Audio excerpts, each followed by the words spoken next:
The wind howled through the dark, desolate forest, rustling the leaves and sending shivers down the spines of those unfortunate enough to be wandering its eerie depths. A dense fog had settled in, obscuring vision beyond a few feet, and the moonlight struggled to penetrate the thick canopy of trees. In the heart of this sinister wilderness, an old, decrepit cabin stood, isolated from the rest of the world. Its windows were boarded up, and the roof was caving in, casting long, eerie shadows in the moonlight. The locals whispered tales of this place, claiming it was cursed, but anyone who entered never returned. Tom and Lisa, a young couple seeking adventure, had heard these tales, but dismissed them as mere superstition. They were thrill seekers, always in search of the next adrenaline rush, and the cabin represented the ultimate dare. As they approached the cabin, the atmosphere grew more oppressive. The air turned frigid, and the couple's breaths came out in visible puffs. Lisa clung to Tom's arm, her heart pounding in her chest, but neither wanted to admit to their growing unease.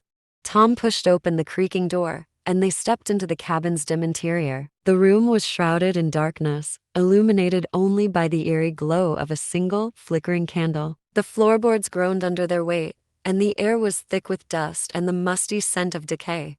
Suddenly, a guttural moan echoed through the cabin, chilling them to the bone. Lisa gasped, and Tom's grip on her arm tightened. They exchanged nervous glances, but they couldn't see anything in the inky blackness beyond the candle's feeble light. "Who's there?" Tom called out, his voice trembling. No response came, only the haunting sound of the wind outside. They inched forward, every step filled with dread. As they explored further into the cabin, they came across strange symbols etched into the walls, symbols they couldn't decipher, but that sent shivers down their spines. The couple's unease deepened when they reached a locked door at the end of a long, narrow hallway. The door seemed to pulse with malevolence, and as they approached, the temperature dropped further, and their breath became visible in the air. Lisa turned to Tom, her eyes wide with fear. "We need to leave now." But before they could retreat, the door creaked open on its own, revealing a pitch-black void beyond. A chilling voice emanated from the darkness, whispering their names in a raspy, otherworldly tone. Tom and Lisa stumbled back in horror, but an invisible force seemed to drag them closer to the gaping doorway. They were helpless,